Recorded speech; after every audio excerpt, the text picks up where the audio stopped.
Buenas tardes a todos y a todas. Parece que la lluvia ha detenido a algunos de nuestros colegas en el camino. Muchas gracias por venir. Hoy tenemos la conferencia del profesor Martín de los Heros, ¿no?, quien nos va a hablar sobre la educación virtual, avances y desafíos. Quisiera hacer una pequeña presentación biográfica del doctor de los Heros.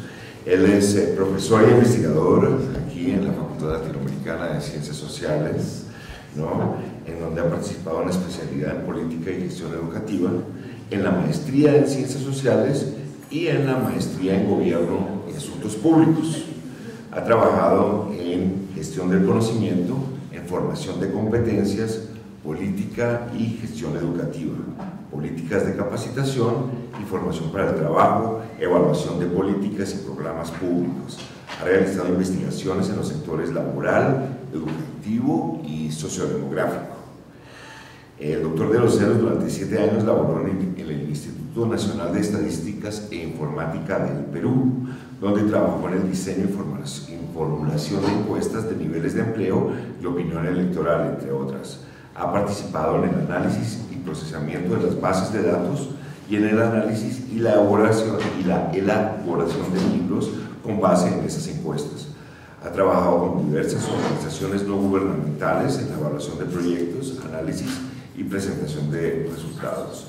Ha sido consultor de la Organización Internacional del Trabajo, docente a nivel de licenciatura, especialidad y maestría en cursos de economía de la educación, estadística, econometría, sistemas de información, construcción de indicadores y análisis de información. Fue instructor de la Asociación Nacional de Universidades e Instituciones de Educación Superior, ANUBIS, de México a nivel nacional e internacional, sobre el esquema básico de seguimiento de egresados. Entre sus publicaciones principales se destacan Guía para la construcción de indicadores de la matriz de marco lógico de la Flaxo México en el año 2008 y la Guía para la construcción de indicadores y análisis de información en el marco del programa de escuelas de calidad en el Flaxo México en el mismo año. El doctor Martín de los Heros es doctor en Ciencias Políticas y Sociales por la Facultad de Ciencias Políticas y Sociales de la UNAM. Tiene una maestría en Gobierno y Asuntos Públicos de la Flaxo México y es economista por la Universidad Nacional del Callao en Perú. Con ustedes, Martín de los Heros. Muchas gracias, Pedro. Buenas tardes a todos los colegas, asistentes. Voy a abordar este tema, una preocupación que tengo porque inició prácticamente en mi participación en la vida académica aquí en Flaxo, cuando se dio origen un poco al sistema de educación semipresencial que hoy la Flaxo viene llevando a cabo con una oferta ya más distribuida. En el 2003 me tocó participar en el diseño de la especialidad en Política y Gestión Educativa, de la cual fui miembro fundador de esa especialidad, y de ahí me surge la inquietud para abordar este tema que hoy traigo a consideración de ustedes. También déjenme comentarles que para realizar este tema, aparte de haber sido tutor por varios años y tratar de conocer más de este tema, comencé a participar como alumno en este tipo de formación utilizando estas plataformas. En estos últimos 3 años, del 2009, desde 2008 hasta el año pasado, participé en diversos cursos de diversas instituciones que ofertan. Un poco para conocer la dinámica, las estrategias, los contenidos curriculares, el tipo de tutores que tenemos, las tareas que se asignan, el uso de las herramientas virtuales o tecnológicas que cada institución utiliza. Con esa experiencia un poco de tutor y luego como alumno de este tipo de formación, y además de la revisión y análisis y diagnósticos revisados a lo largo de estos años, tanto de México como de América Latina y algunos casos específicos de Europa, me han permitido tener un acercamiento hacia este tema. Y eso es lo que voy un poco a desglosar para aquellos que están familiarizados quizás con el tema. Algunos apartados podrán ser repetitivos, para otros podrán ser nuevos, pero con el fin un poco de armar una estructura de presentación para esta conferencia, y tal como lo han venido haciendo también otros colegas, le di un cuerpo más o menos que voy a desarrollar. Una de las primeras, de los primeros elementos que voy a presentarles es cómo ha ido evolucionando un poco la enseñanza y el aprendizaje. El marco, el ámbito en el cual voy a hablar es educación superior, sin dejar de reconocer que muchas de estas opciones de formación no nacen en la educación superior, sino nacen en otros niveles, la educación básica, incluso para educación de adultos. Entonces hoy hay varias versiones, posiciones en torno a qué categorías podríamos considerar entre lo presencial y lo no presencial. Una primera distinción de categorías que ya algunos investigadores han abordado. Hay otras más, también comentaré a lo largo de esta presentación. Pero bueno, primero presencial y no presencial. Y dentro de no presencial hay dos categorías más, una que la denominan a distancia y otra que es propiamente virtual. Allí, a modo de ilustración, donde lo virtual está conectado más con el aspecto telemático, aspecto de la computadora, del internet, y a distancia, la tradicional, como comenzó mediante el correo. Esto me lleva a señalar varias características que tienen estos dos tipos de enseñanza, o estos dos tipos de educación, incluso como ya la denominan, educación virtual o educación a distancia y educación presencial. La presencial, pues, creo que todos nos venimos formándose en eso y somos partes, como docentes incluso participamos en la educación presencial. El alumno y nosotros estamos juntos. El espacio y el tiempo lo compartimos. La educación no presencial se pierde un poco el espacio y el tiempo. El alumno ya no está cerca de nosotros. Esa sería una de las primeras características de lo presencial y lo no presencial. Hay otros que tienen otra categoría, incluso no lo llaman presencial, no presencial, sino incluso dentro de las categorías que ellos proponen está lo virtual o lo no virtual, y dentro de lo virtual ponen a lo presencial y no presencial, porque también se puede hacer educación presencial de manera virtual, como en los laboratorios, como en los talleres de cómputo, por ejemplo, haciendo simulaciones, realizando proyectos. Entonces hay diferentes tipos de categoría que se van acomodando de acuerdo a cómo los autores están abordando este tema. En general, esta es la clasificación más típica que uno puede encontrar en la literatura sobre el tema. La primera etapa, entonces, la educación a distancia. No hay un tiempo definido respecto a esto. Si hablamos de educación superior, sí lo hay. Si hablamos de educación a distancia a secas, pues como ya les dije, comenzó como educación de adultos, como especialización de algunos, para algunas tareas, oficios, al final del siglo XVIII, comienzo del siglo XIX.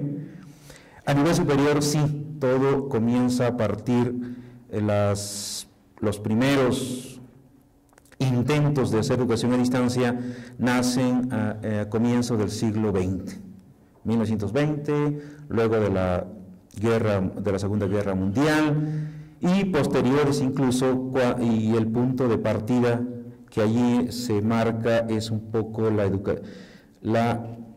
cuando se abre la educación o la universidad abierta del Reino Unido. Entonces, esta primera etapa, pues era un modelo donde el alumno era un sujeto pasivo.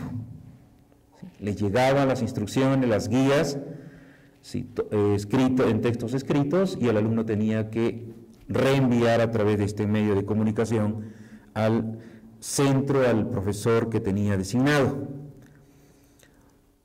La segunda etapa,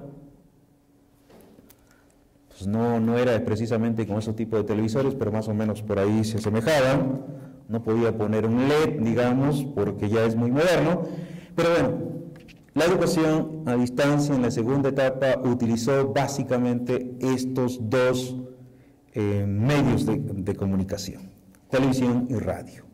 ¿Sí? Aquí comienza a haber ya una pequeña diferencia. En algunos casos nada más, la cobertura traspasó las fronteras de las naciones. Generalmente tenía una cobertura nacional. Estaba pensada para ampliar la cobertura de la educación primaria, educación secundaria, educación media. Aquí está un poco la experiencia mexicana que se inicia ya por los 50 con la educación en la telesecundaria. Otra vez también hay una participación pasiva del alumno. Es video, es instrucciones que el alumno escucha, que el alumno ve y desarrolla ciertas actividades. La tercera etapa, otros hablan hasta de una cuarta etapa, es cuando ya se incorpora la computadora en este proceso. Para los que hablan de una cuarta etapa, diferencia entre el uso de la computadora y el uso luego del Internet. Esas son las dos etapas que diferencian algunos. Aquí toda la formación ya se convierte en una formación más activa.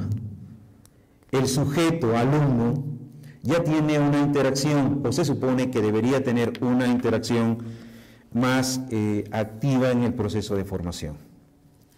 Las características que hoy están permeando en este tipo de formación buscan sobre todo la formación en red o en grupo. Entonces se pasa del sujeto pasivo que eran las primeras etapas a un sujeto activo, incluso a un sujeto adaptativo al rol que debe cumplir en este tipo de formación, porque ya no es el sujeto como individuo incluso, sino visto en su participación en grupos colaborativos.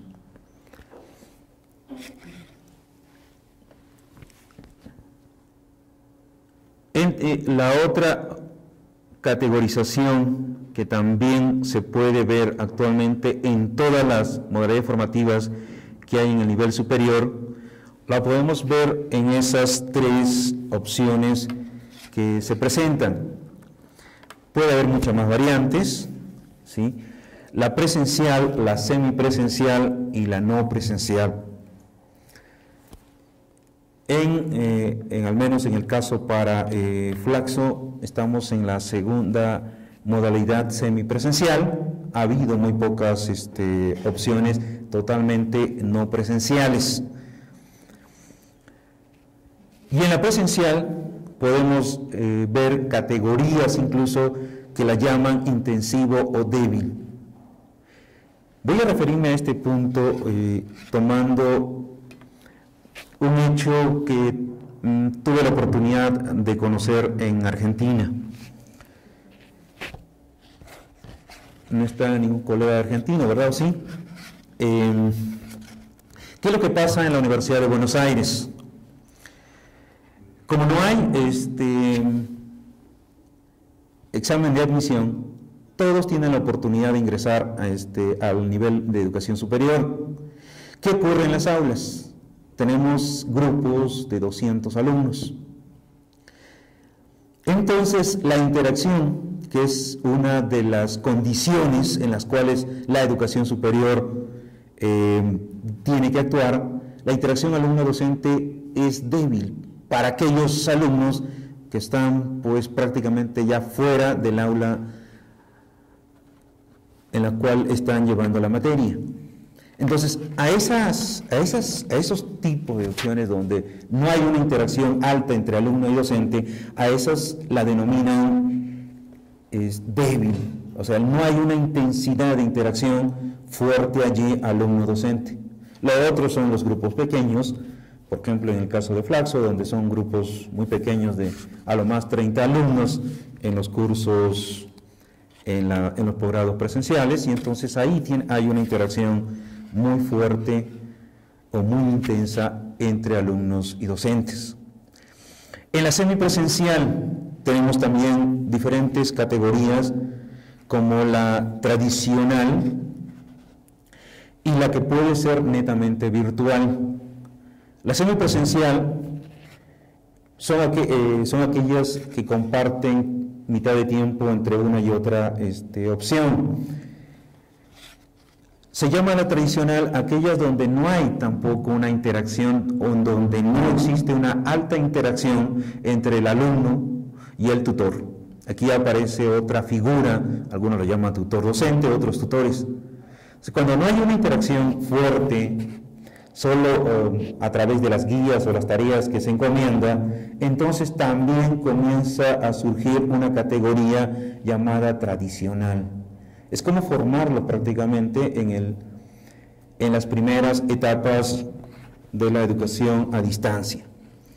Pero hay otras que es más de mayor grado de interactividad, y eso le da la característica de lo virtual. Bueno, lo no presencial también puede caer en ambas categorías. Detrás de la educación a distancia hay esfuerzos, o ha habido esfuerzos, y siguen habiendo esfuerzos por tratar de crear una teoría que le dé sustento, que le dé el posicionamiento que debe tener esta nueva forma de enseñanza-aprendizaje. Hay enfoques metodológicos que ya se ha desarrollado. El constructivismo aquí aparece como una de sus elementos importantes. A través de la educación virtual se puede desarrollar muy bien este enfoque de la enseñanza que en el educativo lo tiene muy presente. Igual, otro elemento es el trabajo colaborativo, la gestión del conocimiento a través de la utilización de ciertas herramientas que tienen las plataformas web o los diseños o las aulas virtuales. Pero a la par de la teoría que requiere este enfoque, esta nueva forma de educación, también hay aspectos técnicos que hay que tener en cuenta. Dentro de ellos, la evaluación. La evaluación en estos procesos, según lo que viene desarrollando en Estados Unidos, en Europa, está más centrada en los procesos. De allí un poco que esté el enfoque teórico que da respaldo un poco a este tipo de formación sea el constructivismo y también las competencias. Interesan más los procesos que los resultados. Esa es una diferencia importante con respecto a la educación presencial, por ejemplo. La planeación se señala por allí que hoy los profesores ya no serían contratados más para dar clases, sino para preparar o producir materiales educativos adecuados para el uso de estas tecnologías. Aplicaciones que se tienen que utilizar o las aplicaciones que tienen que desarrollarse en las plataformas que existen, sean empresariales, sean públicas, ¿sí? Plataformas, portales, son todos aspectos técnicos que necesitan también, se necesita también para llevar a cabo este tipo de formación. Hay otros elementos que son comunes para hablar de este tipo de educación. Solamente voy a señalar algunos de ellos: tiempo, espacio y el proceso relacional que implica o que está implícito ahí para transformar información en conocimiento en este tipo de educación. Tiempo, porque en cualquier momento, en cualquier lugar, a cualquier hora, alguien puede formarse. Espacio, referido a los ámbitos, ya no está inscrito a un país incluso. Puede traspasar las fronteras nacionales. Y la evaluación, como lo señalaba, debe cambiar. Es más importante hoy conocer los procesos de cómo va el aprendizaje de los alumnos más que en los resultados. Y antes de entrar un poco para los avances que se tienen, voy a manifestar alguna información, la base de la cual se puede aún potenciar más este tipo de formación o la puede limitar en algún caso. En el censo del 2010 se decía que 2 de cada 10 hogares tenían acceso a Internet. Esto es aproximadamente más o menos 22% de los hogares mexicanos. Y con un hogar promedio de tamaño de 4.2, que también nos lo da el censo, esto implica alrededor de 9 millones de personas que tienen acceso a Internet en este país. Nos parece poco eso. Sin embargo, los usuarios de Internet, estoy hablando de hogares, los usuarios de Internet muestran que el 30% o el tercio de la población mexicana tiene acceso o es usuario de Internet.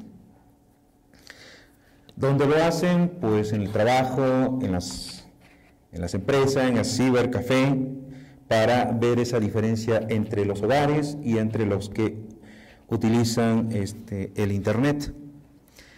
Y 8.4 millones de hogares cuentan con computadora. Otra vez, 8.4 millones son a un tamaño de 4.2, son más o menos 33 millones de personas que tienen acceso a computadoras. Esa es la situación a 2010, no hay información más reciente, pero esa sería sobre la base sobre la cual se puede aún desarrollar este tipo de educación. Es un poco también, luego más adelante lo voy a señalar, las debilidades o los desafíos que nos quedarían en el futuro. ¿Y qué pasa en la educación superior en cuanto a la matrícula en este tipo de educación? La información última que he revisado nos habla que aproximadamente hay un poco más de 260,000 alumnos matriculados en este tipo de educación a distancia, como la llaman. A pesar de los 50 años de experiencia de educación a distancia, como señalé anteriormente, y más fue en la educación secundaria y media superior, en México en el 72 y con la UNAM se abre o se comienza con este tipo de educación a través de la universidad abierta. ¿Cuál es el peso que tienen los estados en cuanto a esta cantidad de matriculados en este tipo de educación? Esos 260,000 alumnos para ese ciclo escolar representaban el 8.4% de la matrícula de educación superior. ¿Es poco? ¿Es mucho? Pues eso tendríamos que valorarlo comparándolo con otros países, cómo han ido creciendo. Solamente les traigo de referencia entre el 2005 y 2010, entre México y Brasil, como tener punto de referencia. Brasil tenía alrededor de 50.000 inscritos en la educación superior mediante esta modalidad. Para el 2009-2010 tenía 1 millón. México en ese mismo año 2005 tenía alrededor de 80.000 y al mismo año llegó a esa cifra de 260.000. Si lo queremos ver por crecimiento, notoriamente podemos darnos cuenta del gran salto que tuvo Brasil y que todavía México no ha alcanzado. ¿De qué estados o qué estados están promoviendo más esta forma de formación? Veracruz, Chiapas y Guerrero. Entre los tres prácticamente tienen el 50% de la matrícula en educación superior bajo esta modalidad. ¿En qué estudian? Generalmente por áreas de conocimiento estarían en las ciencias sociales y en las humanidades y educación. En México es Derecho y Educación, las que se llevan alrededor de 70.000 de los 260.000 que están allí, están concentrados en ambas carreras.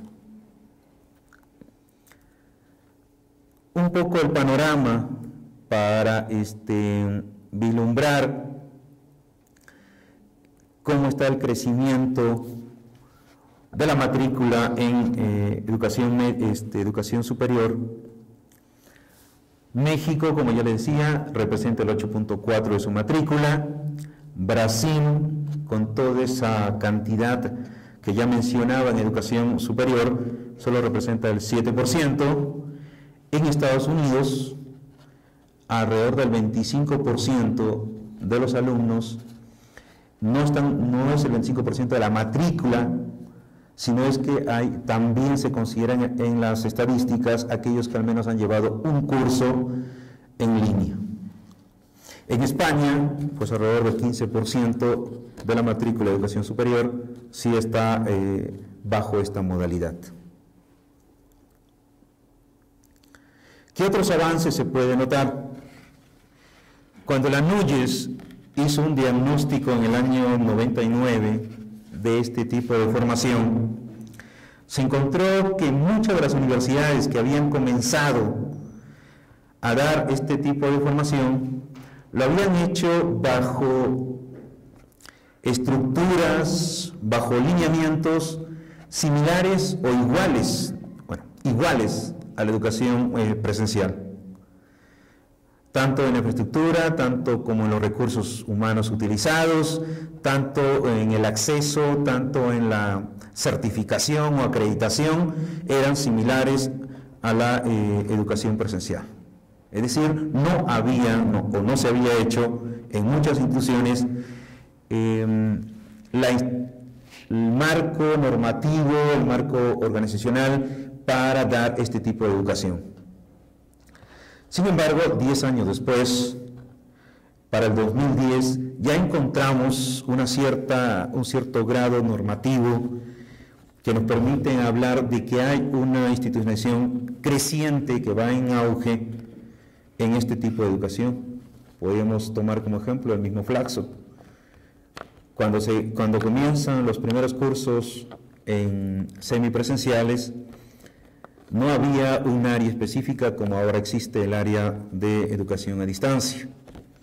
Igual sucedía en muchas de las otras instituciones de nivel superior. Y se han creado, no solamente a nivel nacional, también a nivel de Latinoamérica, se han ido creando instituciones que buscan la regulación de este tipo de educación. Desde el 91, por ejemplo, se creó la Comisión Interinstitucional e Interdisciplinaria de Educación Abierta y a Distancia, la Red Nacional de Educación Superior, los Sistemas Nacionales de Educación a Distancia en el 2008. Y para los elementos de planeación y acreditación de este tipo de formación, se han creado o están justamente en pleno proceso de formulación de los estándares de calidad en educación a distancia en América Latina y el Caribe, cuyo centro de apoyo lo tiene la Universidad de Loja en Ecuador.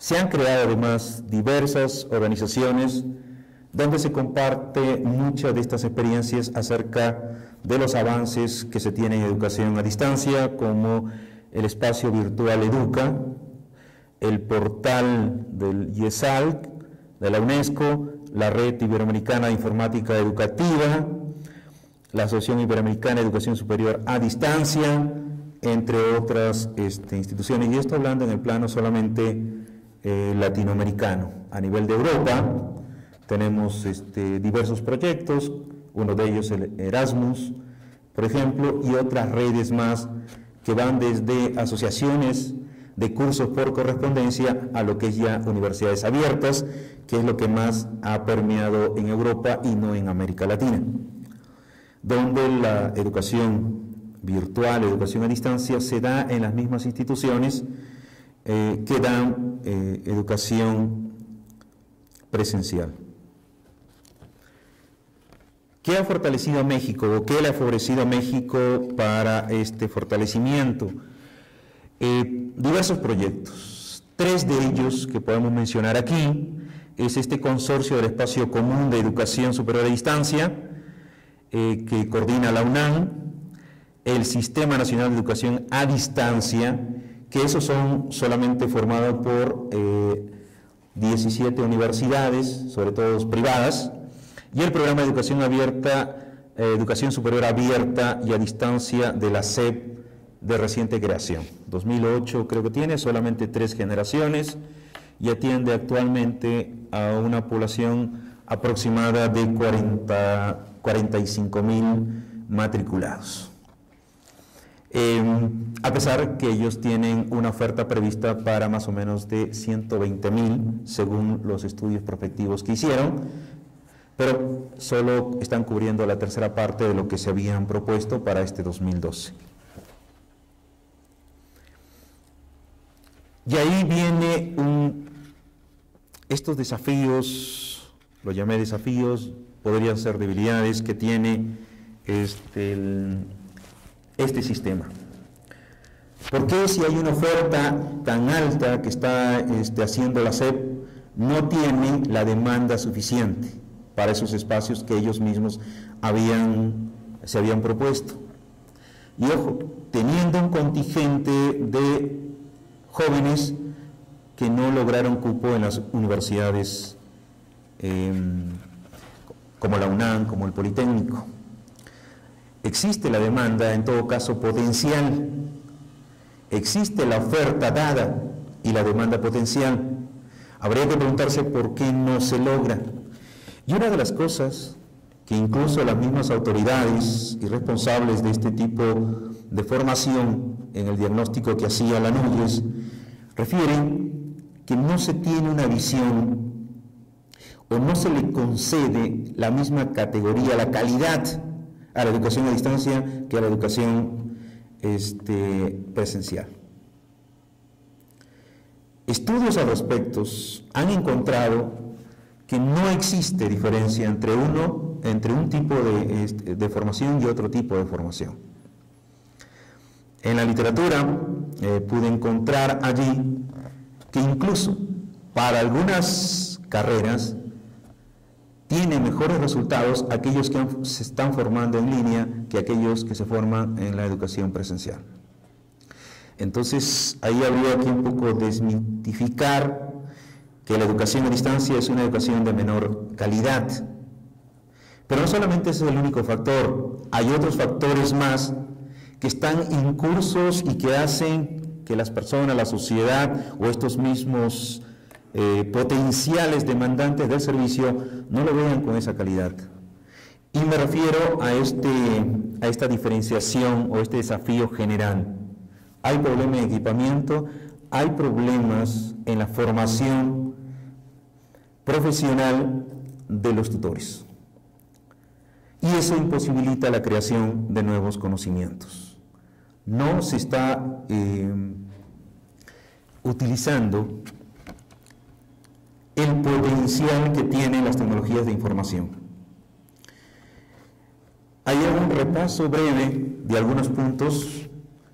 En las preguntas que ustedes tengan a bien podemos ampliarlo, pero algo que no se hace todavía, salvo en aquellas 17 o 9 universidades privadas en México que están unidas en red, que trabajan en red, lo cual posibilita la movilidad de estos alumnos en educación virtual. La interacción sigue siendo unidireccional, sea semipresencial, sea llamada virtual. Son solamente guías de trabajo en las cuales no hay interacción alumno-docente o tutor-alumno, como lo quieran ver, y no se produce, al no producirse esa interacción, pues limita o subutiliza las herramientas que tienen estas plataformas o que nos brindan la tecnología. En otras propuestas que vienen trabajando, esta propuesta parte de una interacción, como ya le decía, más de orden multifactorial, ni siquiera bidireccional. No es el alumno nada más con el tutor, también es el alumno dentro de su grupo o el alumno en el conjunto de los compañeros que están formándose. Entonces hay una interacción entre el alumno y el tutor o el tutor hacia el alumno, pero también entre alumnos y de su grupo para el trabajo colaborativo y el alumno con otros grupos en los cuales él ya no pertenece a ellos. Entonces se habla de una interacción muy alta que posibilita un poco la gestión del conocimiento. Una aplicación que está muy subutilizada y que la tiene el Moodle es los foros. Por ejemplo, se hace espacio, me ha tocado participar, voy a hablar de mi experiencia propia como alumno. Se invita a los foros, uno participa, hay un tema específico a desarrollar, están las opiniones a favor, en contra de la propuesta que el tutor desarrolló, pero se queda en eso. A lo mucho el tutor lo que hace es ni siquiera un resumen, sino una recopilación de las intervenciones de los compañeros. Y generar un nuevo conocimiento, un nuevo tema a desarrollar, eso ya no ocurre. No sé cómo vienen trabajando en las otras especialidades o opciones formativas en línea, no lo he visto, solo hablo de mi posición como alumno que me tocó participar. Y entonces se pierde mucho de esa aplicación que tienen las tecnologías y que no se está utilizando adecuadamente. O no se lo está, en todo caso, potenciando ese uso. Otro elemento que en algún momento lo utilizamos aquí cuando se hizo un curso con la Universidad de Minnesota, las wikis. Entonces, también hay una propuesta, algunos lo utilizan, pero no hay una continuidad sobre ese proceso. Los alumnos pueden allí generar sus textos, pero si no hay una retroalimentación del tutor, es imposible que se genere nuevos conocimientos, nuevos temas, o se avance sobre determinados propósitos que se persiguen en la formación. O sea, por sí mismo la wiki no va a generar nuevos textos y no va a mejorar la redacción de los alumnos si los alumnos tienen problemas de redacción. La accesibilidad, ya les decía, tiene que ver con un problema de acceso a estos medios. La flexibilidad. Si decimos que esta educación fue hecha para personas que no tenían horario de estudio o no tenían un espacio fijo donde estudiar, sin embargo, a la hora de armar los esquemas, tanto de tareas, de actividades, lo hacemos de manera casi como la presencial, poniéndole fecha, poniéndole hora, poniéndole, bueno, lugar no, pero al menos fecha y hora sí. Entonces estamos rompiendo otra vez estos principios que hablan de la flexibilidad en los procesos, en las actividades, y otra vez la volvemos como el espacio tradicional, donde hay fecha para exámenes, donde hay determinadas actividades para hacer. Entonces se rompe ese principio que está inmerso en la educación virtual. La personalización. En la educación presencial al menos podemos conocer a nuestros alumnos, en la educación virtual difícilmente lo conocemos, salvo por el mismo proceso formativo que va teniendo. Y entonces tenemos que comenzar a generar procesos más pensados en la persona, no procesos pensados también tanto en un grupo que tenemos. Y eso es otro elemento que viene teniendo debilidades y constituye el desafío a los cuales tenemos que dar respuesta. Materiales más interactivos, no solo las guías que hoy estamos trabajando, sino además de utilizar otras aplicaciones, como ya lo mencionabas, como las wikis o como los foros, también otros medios. No poner nuestra clase presencial, subirla a video y ponerla allí. Los diagnósticos que han hecho respecto de esto dice que es más cansado. Si ya de por sí hay algunos que en las clases se están durmiendo, imagínense ahora ponerse a escuchar lo que toda una clase puesta en video, ¿no? Sino fragmentos de los temas o fragmentos de tópicos más importantes de unos temas que podríamos poner en video y ponerlo a los alumnos, o temas a discutir en esos espacios. Entonces tenemos que combinar diversas aplicaciones. Volvamos a utilizar lo que ya se utilizaba en la educación a distancia, que era el video, ¿sí? La correspondencia, bueno, ya no será el correo, pero será a través del correo electrónico, ¿sí? De tal manera que se haga la clase menos cansada. Y no lo permiten los medios electrónicos. Pensar más en la comunicación sincrónica, tanto en el foro como en el chat, o en videoconferencias. Tenemos ya ahora el Skype, que también la podemos implementar. Entonces, hasta hoy, mucho de lo que hoy tenemos como oferta vista, donde he participado como alumno, como tutor, siempre la comunicación es asincrónica, es después de, no. Si queremos mayor interactividad, tenemos que pensar más en este tipo de comunicación que sea en el tiempo, al mismo tiempo. Usar otros recursos, utilizar nuevos recursos, no son nuevos recursos, son recursos ya que están allí y hay que utilizarlas para crear nuevas estrategias de aprendizajes, todos los esquemas que tienen que ver con blogs, con las wikis y los foros. El último punto que me interesa comentar y que también lo han visto ya en otros diagnósticos que se ha realizado, incluso algo que me llamó la atención, pero esto fue en el año 2002 más o menos, el MIT, en el curso virtual que ellos daban en la formación virtual, estaban pensando si colgar los temas que vienen trabajando en eso era suficiente para dar a entender que estaban haciendo una buena formación virtual.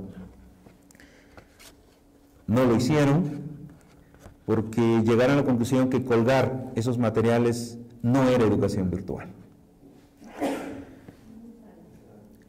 Un desafío que tenemos es en el tutor y algunos elementos que se van a formular allí tienen que ver con ciertas competencias pedagógicas que debemos tener para potenciar la educación a distancia. con medios tecnológicos. Estructurar el conocimiento. Decía en una entrevista a uno de los expertos en el tema de educación a distancia, Claudio Rama, si alguno lo identifica, no es pasar nuestro curso presencial, ¿sí?, al Word o al PowerPoint, no es pasar de esa manera. Así no estamos haciendo educación virtual. Entonces, él decía, hay que estructurar el conocimiento. Las fases, ¿cómo lo vamos a hacer? Mediante qué actividades la vamos a generar, qué aplicaciones se va a utilizar, qué medios de difusión vamos a utilizar, y otra vez volvemos a lo mismo, videos, conferencias, ¿sí?, pero conferencias no de una hora, conferencias muy cortas, muy escuetas sobre el tema en específico, ¿sí?, y proponer luego de esas conferencias los debates que se puedan abrir entre el alumno, entre los tutores, entre grupos, y argumentar las propuestas, que es otro tema que está todavía no trabajado. Si hay que diseñar, así como había una parte de hacer personalizado en la formación, hay que diseñar tareas un poco individualizadas para el autoaprendizaje. Actividades de trabajo en grupo, el enfoque colaborativo, esa es la que se está trabajando mucho, y también guiar, aconsejar y proporcionar la famosa retroalimentación que debemos dar en el proceso, no al final del proceso, no para el resultado, sino en el proceso, porque es la única manera para ver el avance, reorientar cómo está aprendiendo el alumno. Y otros hablan de competencias también técnicas que debe tener este tutor virtual. Y aquí hay algunos que nos dicen, tenemos que aprender otros tipos de competencias para tratar de utilizar muy bien los elementos electrónicos que tenemos. Utilizar, bueno, creo que esa lo cumplimos medianamente bien todos, correo electrónico. Ya donde comienza a haber ciertos problemas, ciertas debilidades, es dirigir y participar en comunicaciones asincrónicas y sincrónicas, ¿sí? Diseñar, crear y controlar estas comunicaciones sincrónicas, dominar y utilizar procesadores de textos, hoja de cálculo y base de datos, utilizar herramientas de creación de páginas web y usar software con propósitos determinados. ¿Por qué? Si uno le incluye en una tarea, en una discusión, algunos gráficos, hace más sencillo la comprensión a los alumnos. Y entonces tenemos que saber al menos hacer gráficos, por ejemplo, o crear hipertextos. Entonces necesitamos nuevas competencias para estar en este proceso formativo.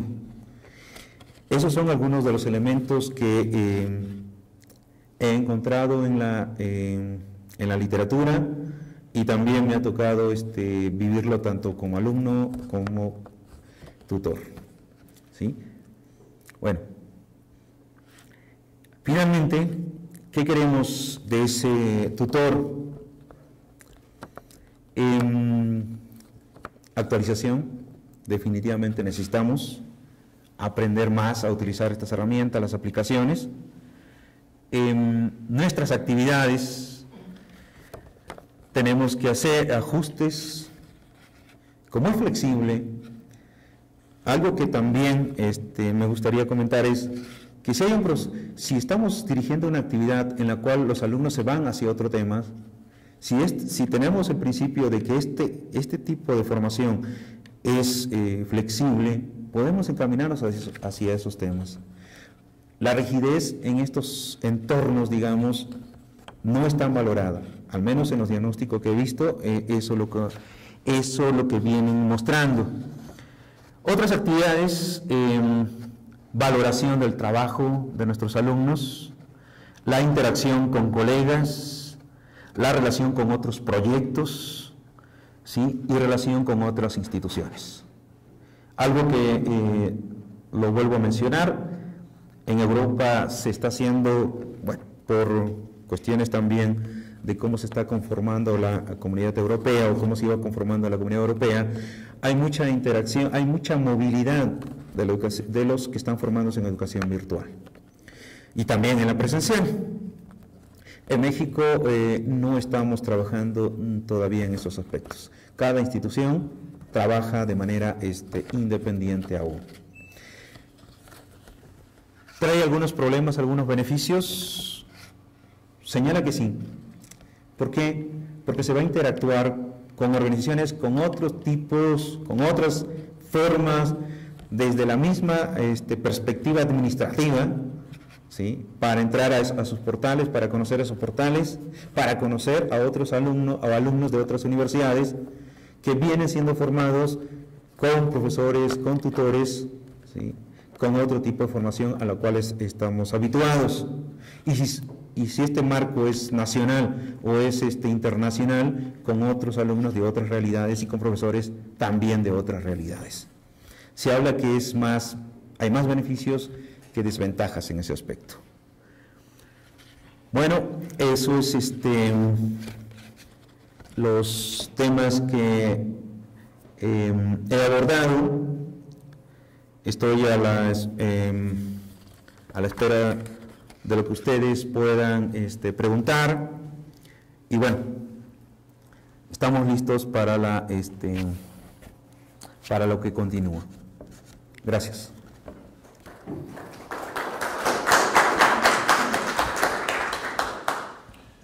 Pues se abre el piso a preguntas y respuestas.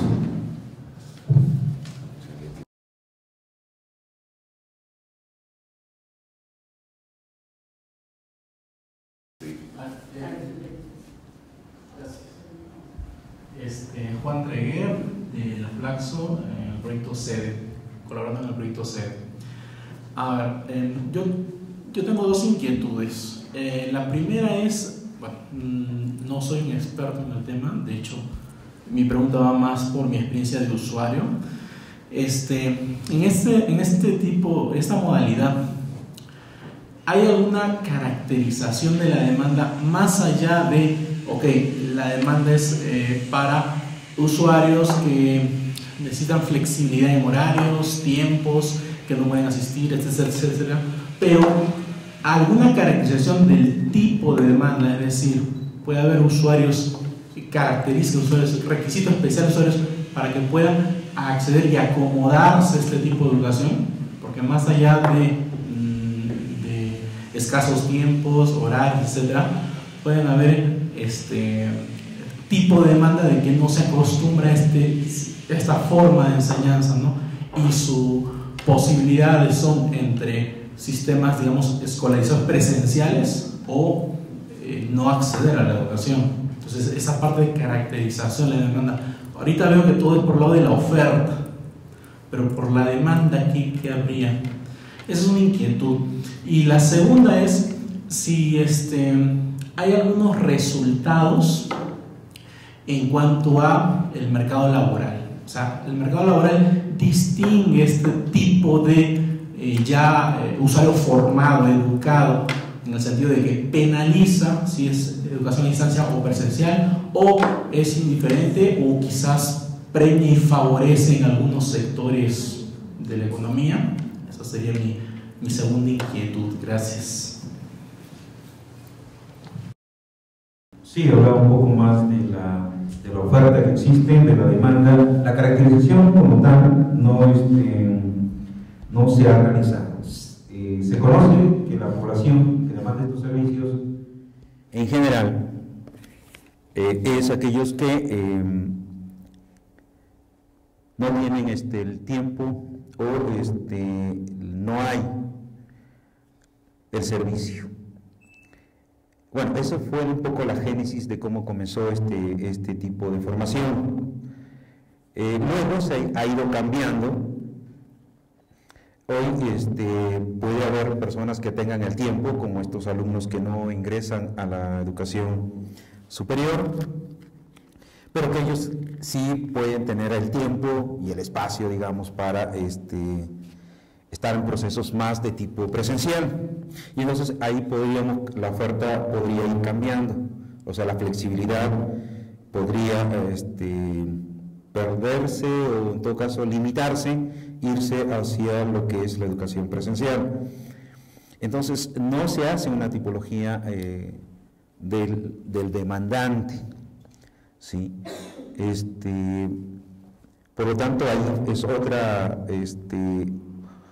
aspecto que tenemos que se tendría que analizar, ¿sí? Entonces, porque de acuerdo al tipo de demandante va a cambiar un poco la estructura de la enseñanza, el tiempo que se va a dar, el tipo de actividades, el uso de tecnologías. Se puede cambiar mucho de esos aspectos. No se ha realizado ese aspecto y habría que revisarlo. Resultados del mercado laboral. Señalaba en los estudios, incluso mucha de esta oferta que es de formación nace en la empresa privada.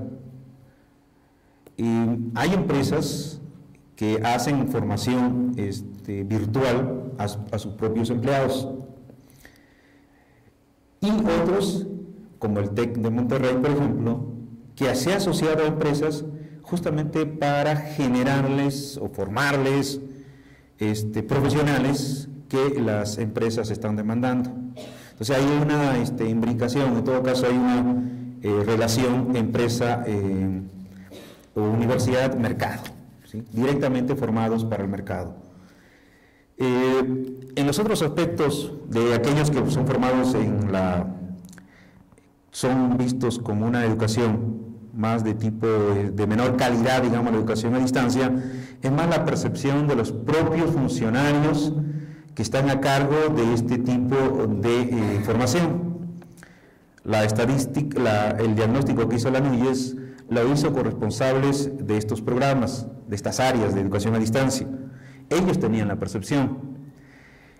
No he visto estadísticas al respecto, cómo lo están tomando la parte de los empresarios. En esa parte no hay estadísticas. Otro elemento que quizás también sea una debilidad es que no existe estadísticas fiables acerca de esta forma de educación.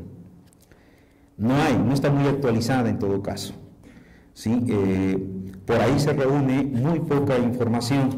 ¿Por qué? Porque si uno revisa del volumen de oferta, incluso de matrícula de educación a distancia, mayormente está concentrado en cursos, no en procesos formativos que llevan a un grado, por ejemplo, como especialidad, maestría, doctorado, ¿sí? Más son para cursos.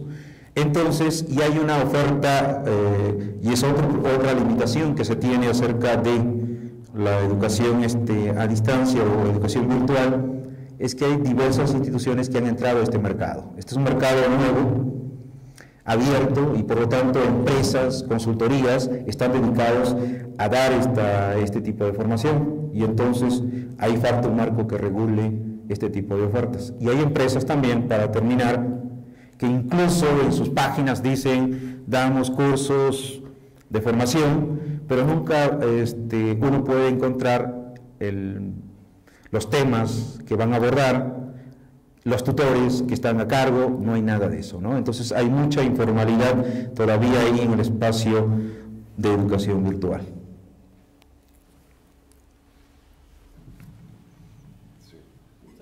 Sí, por favor.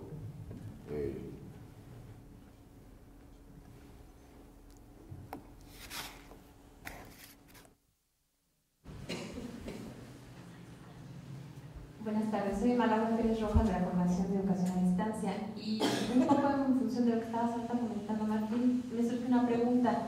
¿Cuál crees que puede ser la relación de la escuela con el conocimiento en los años venideros?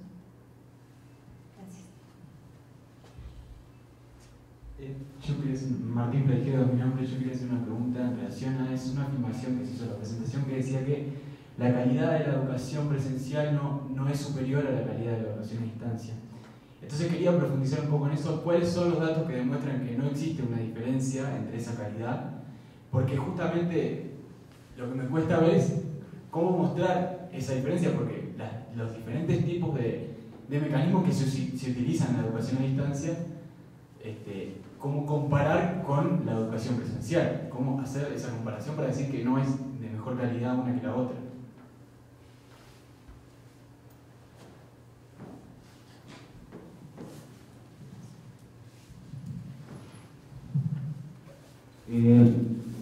La escuela en el conocimiento de los próximos años. Las recientes campañas han estado más promoviendo el equipamiento, que todos los niños tengan acceso a internet. Comentaba hace un momento con otra persona, le decía, el equipo es el medio. Lo importante aquí es el docente y el alumno. El proceso no va a cambiar, habría que desmitificar también. No es que ahora el ordenador, la computadora, el internet va a generar el proceso de enseñanza. Siempre va a ser esos dos actores importantes, el docente y el alumno. Va a cambiar las estrategias, va a cambiar las formas de cómo se aprende utilizando nuevas herramientas u otras herramientas. Entonces, ¿cómo va a estar entonces la escuela de conocimiento? ¿Qué es más importante actualmente? El alumno puede tener mayor información que el propio docente.